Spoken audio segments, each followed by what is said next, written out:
Welcome to the Crazy Cool Family Podcast with Don and Suzanne Manning.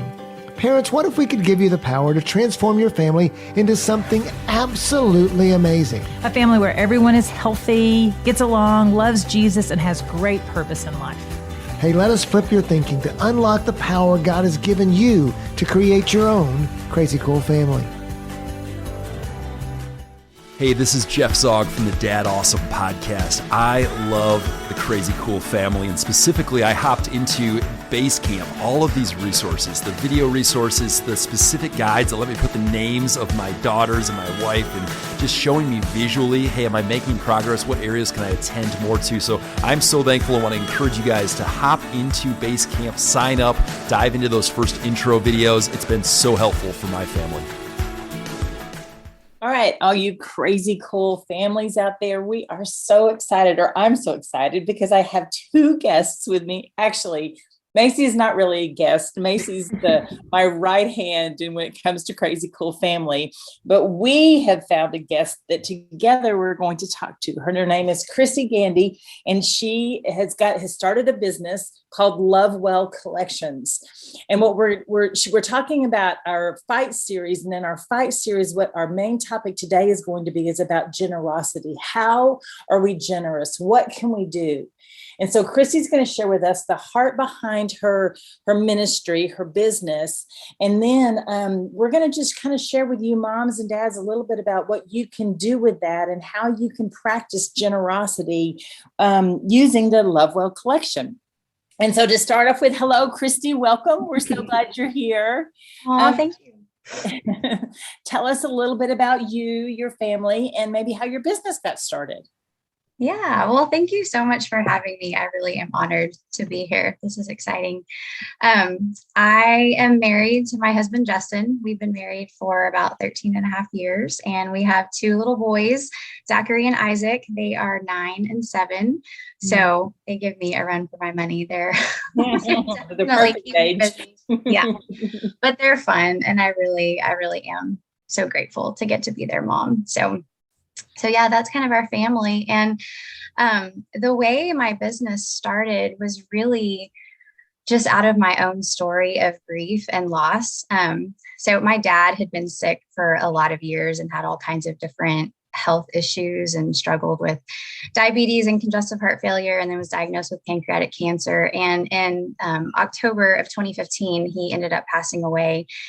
And until I had lost my dad, I had never really lost anyone who was like really close to me. At that point, I still had all 4 of my grandparents were living. And so I'd never really been on that side of grief, where I was the one, that people were feeling sorry for or whatever. And I realized out of that there's really not a lot of, like, people don't talk a lot about how to be a good friend to someone who's walking through grief or difficult circumstances. There's a lot out there talking about how you can get through your own grief, but there's not a lot about how to help others. And so I think a lot of times it's really awkward. It's uncomfortable. People don't know what to do. They don't know what to say. And in my experience, I found that a lot of people just didn't say or do anything because they didn't know. And if we're being honest, I probably was the exact same way before I experienced loss like that. And so kind of out of that, I realized I want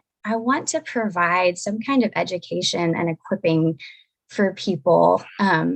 And not that I know everything or have learned everything or am a pro at it by any means, but just some of the things that I had learned along the way, I wanted to be able to share that with people. And my dad passed away in 2015. And then over the course of the next, 3 to 5 years, both my husband and I walked with several friends through some really hard things like divorce and some really difficult, tragic deaths and things like that. And so it was like the Lord kept bringing it into my path where I was having to deal with that. And so I started to write a book.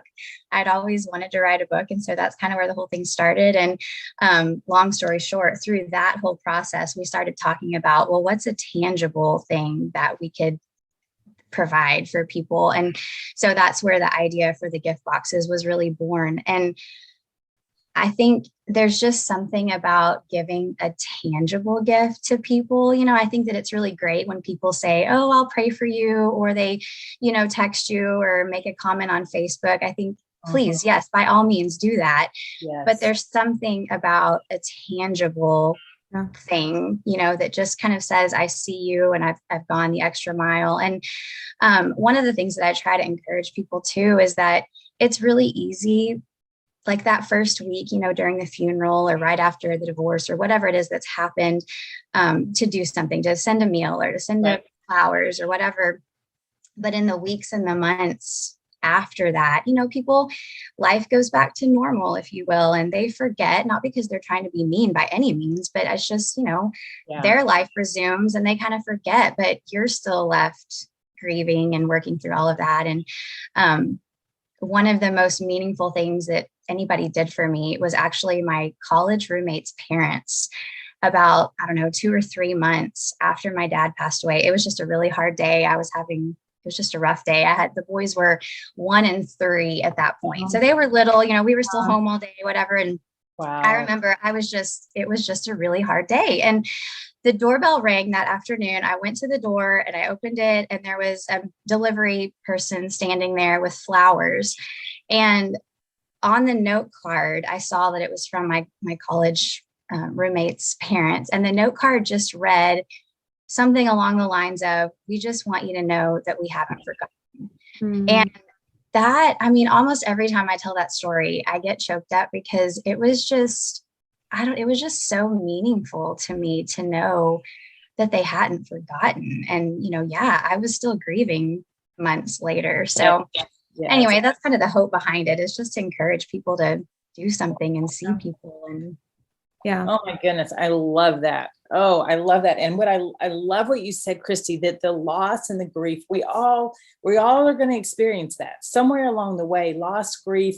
And you explained all the different places. There's so many ways we can have that. But what I love that what you did is you connected it with generosity. Mm-hmm. And generosity means kindness and goodness and unselfishness. And so I do think that sadness that's connected with grief, there is a way out of it. And I love that you've created a way, that you saw a way, that even the journey that God has you on with the grief, and then that when the door was opened up with the death of your father, and then all the friends and all the people, it's like, oh, you've now been equipped to walk hand in hand with your friends in grief. And so let me empower you and equip you. And I'm so grateful that the Lord did that and that you said yes to it. Yeah.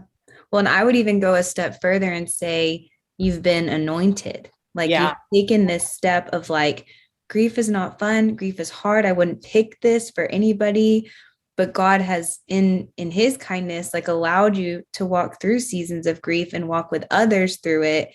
And so now you're carrying like almost this like confidence of like, okay, I don't know everything, but I know that God calls us to love. And as you were talking, it made me think of the 5 love languages and how one of them is like gift giving, and the text is amazing and the hug is so helpful, but to give somebody flowers just on the right day and have a card that says, hey, we haven't forgotten, like it's just another way that we express the comfort and the love of God. And it's just like, it's just kindness. And my mom and I were talking a little bit earlier that she went on to the Love Well Collective website and she went ahead and ordered a box for all the girls that live in Arkansas. And so me, my older sister, my younger sister, it came to my house like last week or not too long ago.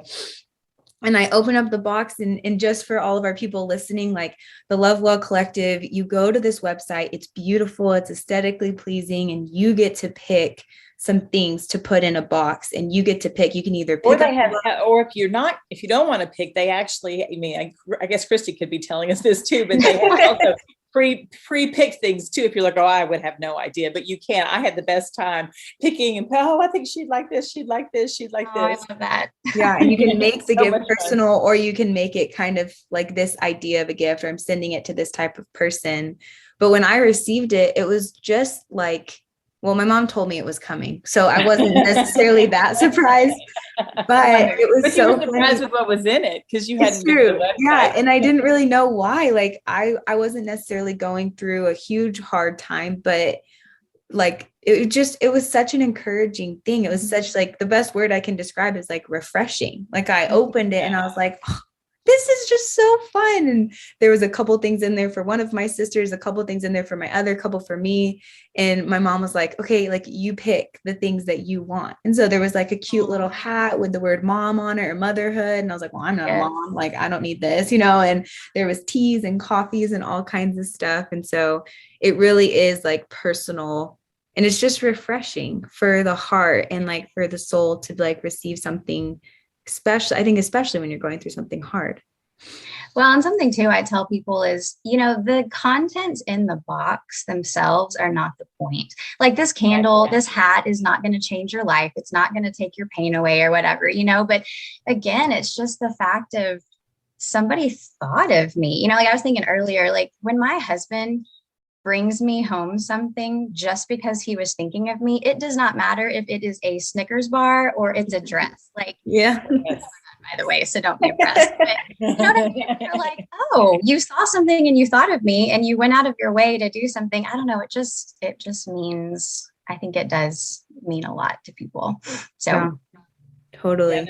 Yeah, I completely agree. I think that as you were telling the story, even I went back to the death of my mom, and I can't tell you all the people that loved me. And while I did feel loved through the whole season, so loved, but I can tell you all the things that people gave me. I can't tell you exactly, but I know that somebody gave us a bat. The girls were playing basketball, and they gave us a giant basket filled with like a movie night theme type thing. I mean, and it was like, it just blew me away. And you're right. I said I would.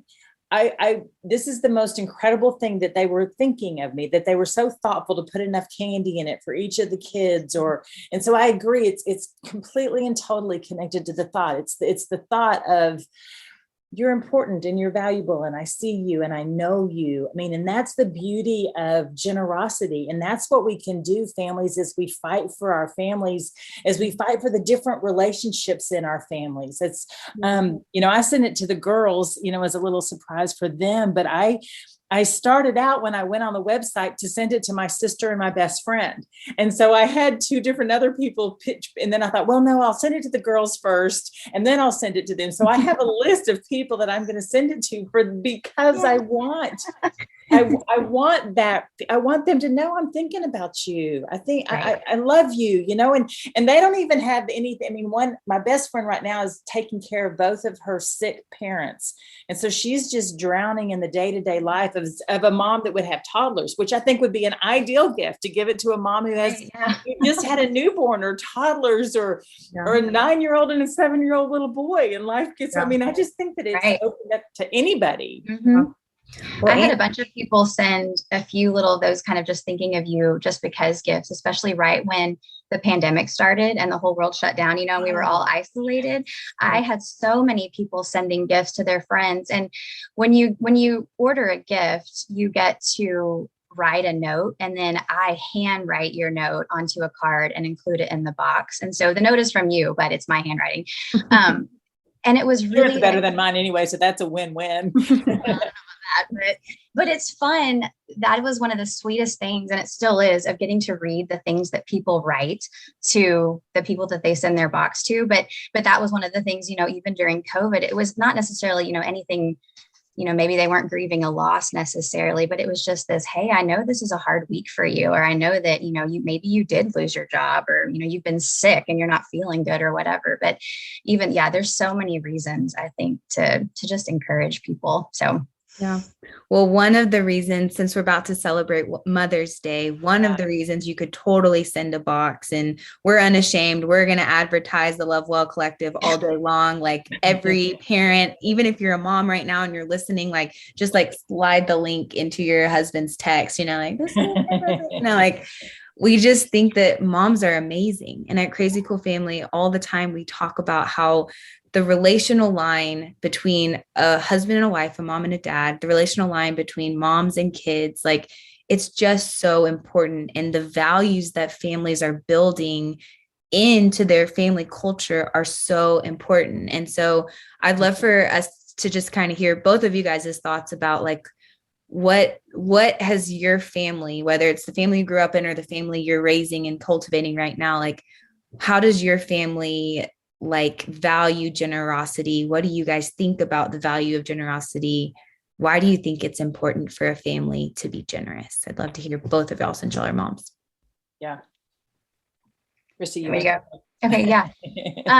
Well, first of all, I think it has to be taught, but not just taught, it has to be modeled. Mm-hmm. And it was 100% modeled for me growing up. So my grandma was a note writer. She was a baker. And so she would, write a note to everybody in the neighborhood, and she'd bake them a cake and send it to them and, whatever. And so my mom does the exact same thing. I mean, she's the person who will send you a thank you note, a birthday card. She'll remember your anniversary. She'll remember everything.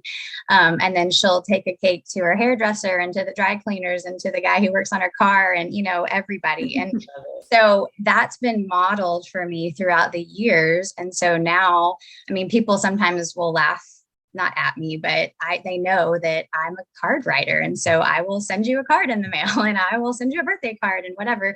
It's not because I just do it. It's because it was taught to me and it was modeled, and it was kind of just a part of how you love people. And so, yeah, I think that is it's something that can be passed down from generation to generation. And then something that we're trying to teach our boys as well. I try really hard to get them to write thank you notes, whenever they get birthday gifts or Christmas gifts or whatever. And sometimes it's easier than others. And sometimes it's just a picture that they, draw on a page or whatever. But it's that whole, along with generosity, I think we're teaching them gratitude as well. Yeah. And so, it's just another way to pass that on to them. And I think growing up too, it was a reminder that it was a shift in perspective, that everything is not all about me, and life is not all about getting. And we know that even from the Bible as well. Paul quotes Jesus in Acts 20:35, I think it is. And he says, it is more blessed to give than to receive. And so for us, our family, we've really tried hard to model that for our boys, and to not just model it, but to provide opportunities where they get to be generous along with us. And there's a lot of different examples of that, but I think that's been a really important thing for us to show them, and then to talk about it with them, but then to also encourage them to do that. And you mentioned Mother's Day. Something that we've tried to do with the boys is, whether it's Christmas or birthday or Mother's Day or whatever, Justin, my husband, will take the boys and he will help them go shopping for me, to buy something for me. And I think for Christmas, he made them take like $2 or whatever out of their personal money. And then of course he supplemented the rest, but he wanted them to know, part of generosity is also sacrifice. And so you're going to take part of your money and you're going to think about not yourself, you're going to think about how you can bless your mom, and I think opportunities like that are really, really important to remind, you're instilling in your kids that heart of generosity. So we've done that with them. We've done things for Christmas. Our church does something called Operation Joy, where we adopt kids in the neighborhood and we provide toys and shoes and clothes and stuff for them. And again, we'll do the same thing. We'll try as much as we can to get boys that are about our boys' ages. And so when we go to the store, they're shopping for things that they might like to have. It's for these other, and of course my youngest one, of course, struggles a lot more. He's like, but I want this and I want that. And I'm like, no, remember, we're buying this for somebody else, so it's a good learning experience. Yes, I have the same heritage from my parents as well. My grandmother definitely wrote all the cards, but my grandfather, it actually came from him. He was an incredible gift giver. Mm-hmm. He absolutely loved giving gifts. I remember one Christmas he gave me a giant stuffed monkey, which just seemed like this outrageous, ridiculous thing back in the 70s, the 80s, or I guess it was 70s when I was a little girl. And I could not believe it. Just blew me away, and just did stuff like that all the time. And so my mom did that as well. And just the perfect gift, that either something that you desperately wanted or something that you didn't even know you wanted, she would show up with that. And so I've tried to, like you said, pattern that as well. And understand that it's the thought behind it, which we've already talked about. It's the it's the investment in it, whether it's the feelings, the thought, the love that's being sent with it. It's the connection, it's connecting the relationship. And that's what I think is so valuable when it comes to generosity, because there's a lot of ways to connect to a relationship, but generosity seems to be one of those that kind of just goes straight. It's a connection that just goes straight to the heart. It's something that, like you said, builds the gratefulness. It builds gratefulness, a welling up of, oh, thank you, comes out of you. And so I think that that's so incredible that you have created a place where people have an outlet to be generous and to be gift givers and to create that. Yeah. And I think it's important too, just to say to anybody, maybe someone's listening right now and they don't have a parent who modeled that, or a grandparent. And like, maybe they're kind of starting as a first generation believer or a first generation follower of Jesus, and just like trying to figure out what it even means to have values in their family. And I think just like to encourage anybody who might be feeling that or be in that, like, it starts with you. Like both Christy and my mom, even though it was modeled for them, it still was y'all's decision to continue on the legacy of generosity, to continue writing the notes or buying the presents. And I feel like it's, my husband and I both have a very generous legacy. Like his whole side of the family was super generous and is, and so is mine.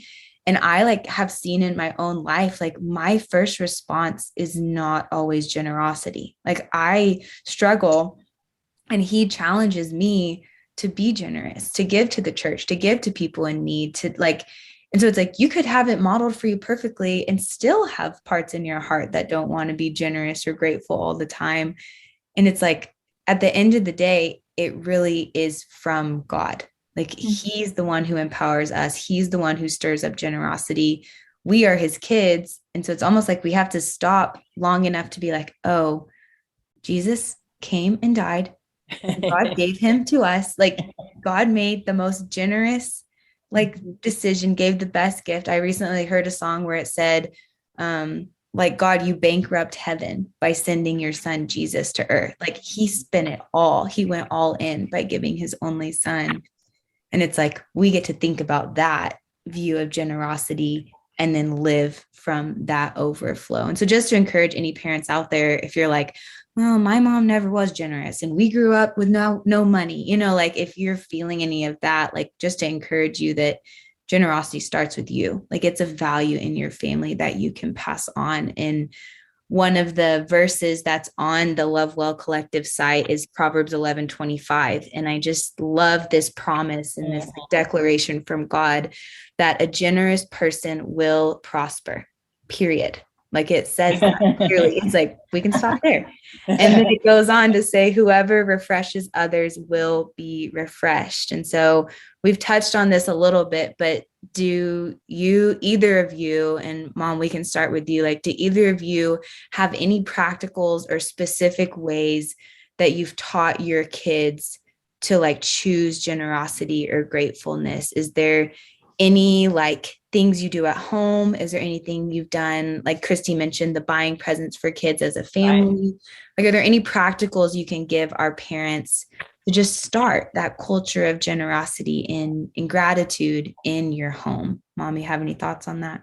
Yeah, well, so the thing that comes to mind, and I loved everything that Christy shared, because I was like, yes, I'm so glad you're saying that. I'm so glad, because that's exactly right. You scoop them in and you let them be a part of it. We did that for with each of the siblings. Like the siblings would go to the dollar store and buy each other a present for Christmas. And so we actually created Sibling Christmas, which I thought everybody did, but apparently they don't. And so they're like, oh, I've never bought my sibling a present before. And so we did that. And that's actually taken over Christmas. And that's the funnest part now.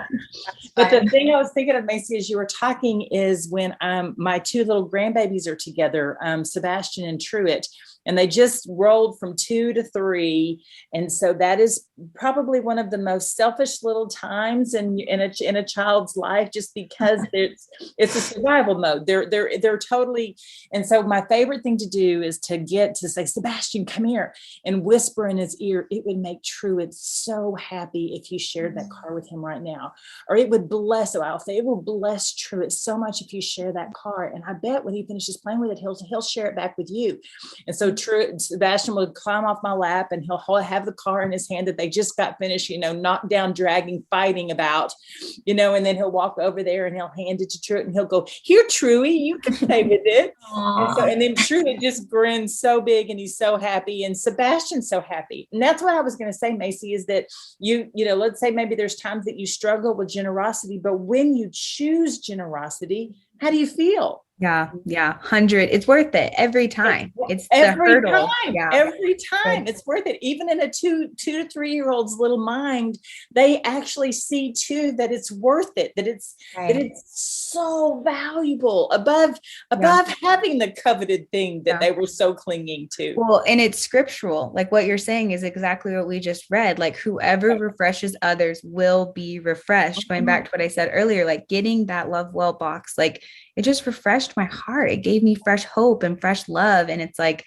yeah, because God said it would. It doesn't matter if you're 2 or 26. Like he is faithful to his promises, that when you choose to sacrificially give, small or big, it like brings refreshment, which is good. And then it even becomes addicting, like, I mean, it is. It's something you're like, oh, I want to do this. I think it changes the way you see, because then you're like, oh, I want to do something for them. Oh, I want to do something for them. Oh, I want to, and yeah, my husband and I have had conversations over our gift budget before, because he's like, you love the gift budget. Groceries, gifts. I know. I love it. Yeah. I love it. My younger son, Isaac, one of the things I was thinking is, like, whenever I take a meal to somebody, I mean, they know if I'm cooking a meal for someone, or if I've taken a gift and just like left it on their front porch or whatever, sometimes, they'll go with me to drop it off. And so last year we were getting ready for school one morning. So last year he was in kindergarten. This year he's in first grade. But he had gone around the house and picked up various little gifts and put them in a bag to take to his teacher. And I just loved his little heart. He came to me and he was like, "Mom, can I give these to Miss Speed?" Of course, he just adores his teachers. And so of course I looked in the bag and I helped. I was like, well, maybe what if we, switched out a couple of things, and I helped him curate a little bit, a few different things, but I thought I told him too, I was like, I love your heart that you want to give, that you want to bless people. And it was also a teeny tiny little, like, just gift from the Lord of, hey, like, he is catching some of it. Like, he's getting it, I mean, he's learning and growing. And so anyway, I love that about him. Yeah. Yeah. And like, I was literally telling a friend this yesterday that like over 80% of things kids learn in their developmental years are from watching. Like you can teach a kid something, they could hear it, they could even watch it on a screen. But the majority of their development comes from nonverbal communication, comes from observing. They're like a little sponge. And so every day when your kiddos are watching you pack those Love Well boxes, like they're learning, like, oh, this is what mommy does. This is how mommy loves. And so parents out there like that have littles or teenagers, middle schools, it doesn't really matter. Like they're watching, they're learning. Your culture of generosity, your culture of gratitude doesn't always have to be taught. Like you said earlier, it's modeled, which is so good. So I love that. So beautiful. Okay. So Christy, do you have any encouragements for our families? Any final thoughts that you want to share on any of it, on generosity, on the business, on the boxes? Yeah, a couple of things just real quickly that had kind of come to mind is, I think it's really important, especially in this day and age, to remember that generosity is going to require sacrifice, and it's going to require planning.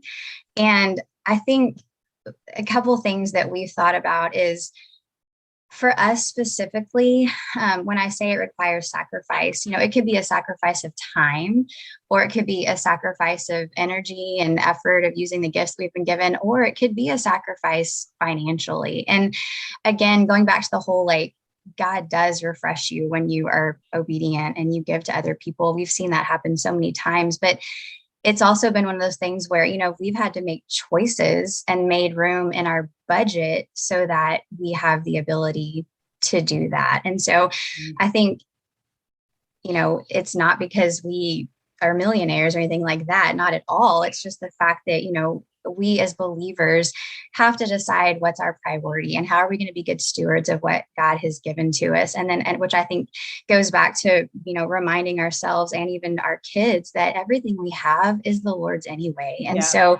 really, if we're just being good stewards of it, then we're asking God, okay, how do you want us to spend your money today? How do you want me to spend my life today? How do you want me to use my words to encourage people or my hands to serve people? Or, what does that look like today? Because it's all from you. And then on the planning side of it, this is just a really practical thing that my mom taught me, is that I have a little gift closet that anytime I just need a last minute little gift, whether it is a birthday gift or just hey, my neighbor's hurting or my friend is having a really rough week or whatever, then I can just grab, an extra candle that I bought on clearance at Bath and Body Works or, like whatever it is. And that's just been, sometimes it's been a lifesaver, but I think sometimes we underestimate how God uses those little, what we think are really small, insignificant things, how God can really use it to encourage people. And so, and even not even having to be a gift, even if it is just dropping a card in the mail, I think sometimes God nudges us and gives us like maybe someone will come to mind that we need to pray for, encourage, or even just texting and saying, hey, I've been thinking about you this week. I'm praying for you. How are you? Or how can I pray for you? It doesn't always have to cost money. Or sometimes I get in the kitchen and I just want to bake because I want cookies. And I think I don't need to eat this whole batch of cookies. So I'm going to eat a few and then I'm going to pack them up and give them to whoever the Lord lays on our heart. Even those are just really simple, easy. It doesn't have to be extravagant. Because I think it goes back to the heart and the motive behind it. And I think God uses that and blesses it. So I love that. And as you were saying that, I was thinking about one of the things that I do is if I find something that I love, I pick up 3 or 4 of it, like a little chapstick. There's a lavender chapstick that I love that I'm like, okay, I'm going to buy 5 or 6 of these. I'm going to put them in my purse. And when I see somebody, I'm like, oh, here, I love this. You can hear, you want one? Yeah. So I love that you're right. It is in the preparation. I love that. And I was thinking, even as you said that, yes, every good gift comes from above. It comes from heaven. God is our good Father. And he's the one that gives that to us. And on this side of heaven, we are the hands and feet that do that. We're the ones that bake the cookies. We're the ones. And my favorite thing that you said of all of this is that when God brings somebody to mind, to act on it, to pray, to give, to do, to be a part of who God brings to mind, because we're the ones that get to do that. Yeah. Right. So that's good. Love it. All right. Should we wrap it up? Okay. As we wrap it up, Christy, will you just tell our crazy cool families, how do we connect with you? How do we get in touch with you? What's your website? How's your social media? How do we follow you? How do we, Well, I'd love it. If they go to my website, it's lovewellcollective.com. And if you go on the front page, you can sign up and get 10% off of your first purchase for joining our email list. And I send out emails with just tips and ideas and really practical ways that they can love people and, things like that. But then also my Instagram is at lovewellco.shop. At lovewellco.shop. Yes. So that's where they can find me on Instagram. And we'll put all of that in the show notes and make sure people know where to get it, how to get it, website, Instagram, all of that. And we just really encourage you. It's about to be Mother's Day. It's an amazing opportunity. Even if you're a mom listening to this, send a Love Well box to another mom, go above and beyond. Yeah. If anyone, you can relate and empathize and know how to love them well. And so as we wrap up, I just want to read this verse from Psalms 37, verses 25 and 26. It says, I was young and now I am old, yet I have never seen the righteous forsaken or their children begging bread. They are always generous and lend freely, and their children will be a blessing. And so as we close, we just want to encourage you parents that you are setting the culture of generosity and gratitude. It's worth fighting for. And God promises that you will never be forsaken, that your children will be a blessing, and that generosity is is like a powerful force, bigger than we can even understand, that helps comfort people, that helps people be seen and known with like a heart that's just so much bigger than us. And so we challenge you and we invite you to fight for generosity in your family. Do something practical, like send a Love Well box this week. Do something like on a heart level where you sit down and have a conversation with your family and ask them, get real, like, hey kids, hey husband, hey wife, are we a generous people? Like, can we say we are, like Proverbs 11:25, where we refresh people? Like, let's take this idea, let's take this kingdom principle of generosity to the next level. And so we believe in you, families. Thank you, Christy, for coming on and inspiring people and giving them a practical way to start being generous. We're for you, Crazy Cool Families. We love that you're listening, and we just believe you're going to have an amazing week. Go be crazy, crazycoolfamily.com.